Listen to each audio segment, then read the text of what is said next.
Hanna, a film from 2011 in which a 16-year-old girl who was raised by her father to be the perfect assassin is dispatched on a mission across Europe, tracked by a ruthless intelligence agent and her operatives. It's directed by Joe Wright, seen here thinking to himself, why did I hire this stupid guy in this stupid purple shirt? He is most well known for directing Pride and Prejudice, Atonement, and Anna Karenina.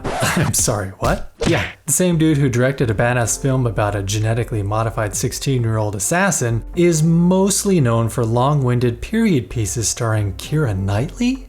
That's very interesting. But of course, as is standard on my channel, let's give a rapid-fire shout-out to the sound department of Hanna. The supervising sound editor was Chris Scarabosio, who looks like I just told him I forgot my wallet and he has to pay for lunch. He is most known for Phantom Thread and his re-recording talents on such films as Star Wars: The Rise of Skywalker and Rogue One. And let's not forget, one of the coolest parts about this movie is the soundtrack composed by the legendary Chemical Brothers. I'm a huge fan of film scores in general, but when the music is meant to be an integral character of the story, that's always a winner in my book. One thing that makes the sound design stand out in Hanna is director Joe Wright's use of extended shots. If you're not familiar with the sound design process in movies, it's basically this. Just about every sound is added in after the movie has been shot. So when you have long tracking shots, you have to account for the fact that so many different sounds are coming in and out of frame, moving from side to side or front to back and everywhere in between. So all of those sounds either have to be recorded by Foley artists or taken from a massive audio library. But another reason why Hanna stands out is due to its use of dynamic shifts in sound.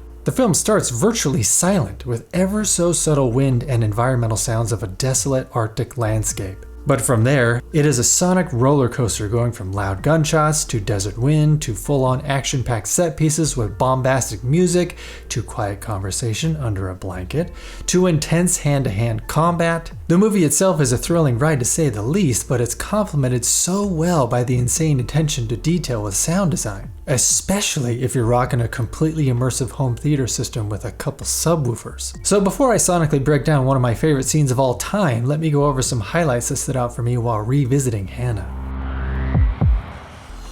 The reverb of these upcoming gunshots make you feel like you're right there with her in the middle of the Arctic. The hand-to-hand combat is in such close quarters that the sounds completely surround you. It really sells the moment. The jolt to your system going from silence as Hanna thinks of her mother to target practice. A nice little subwoofer work out here going from almost silence to rumbling to a noisy plane flying overhead.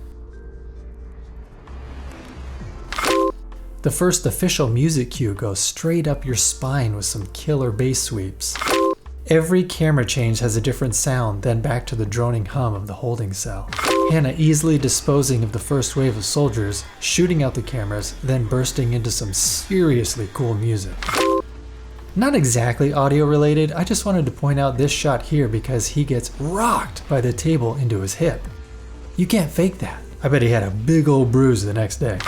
What's better than listening to the Chemical Brothers? Listening to the Chemical Brothers in surround sound, dude.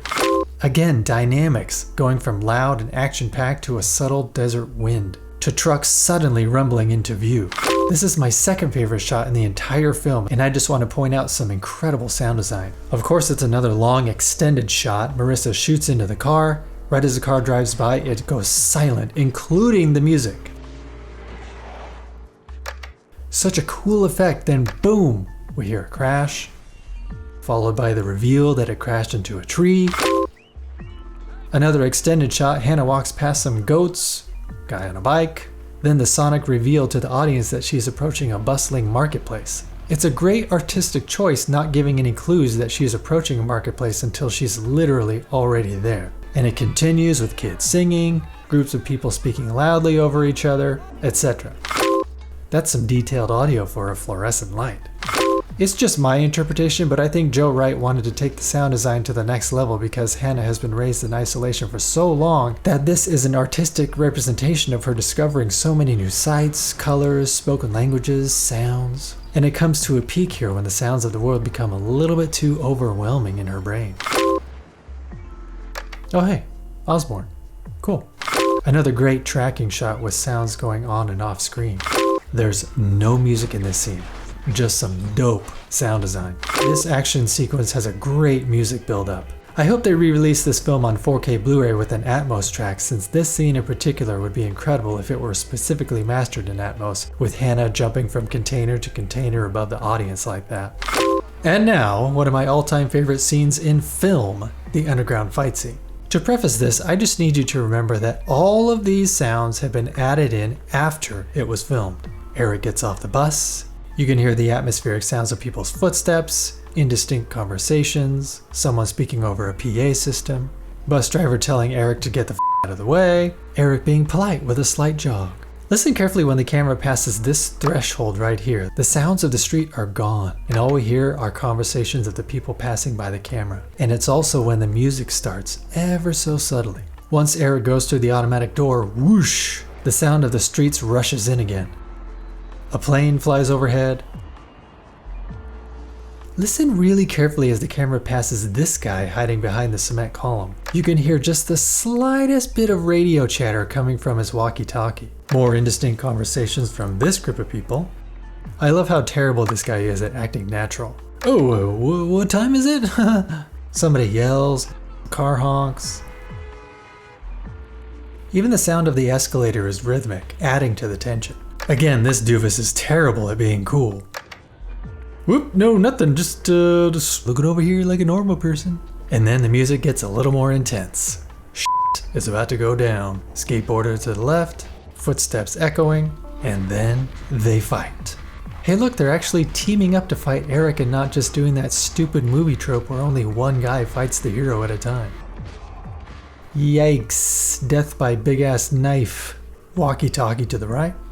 And then he runs off, ending one of the coolest scenes of all time. Just the idea of choreographing a scene like that is just mind-boggling. So there you have it, folks. This is honestly one of those films that I usually end up watching on an annual basis, especially if my home theater has gotten an upgrade, so it's like hearing it for the first time again.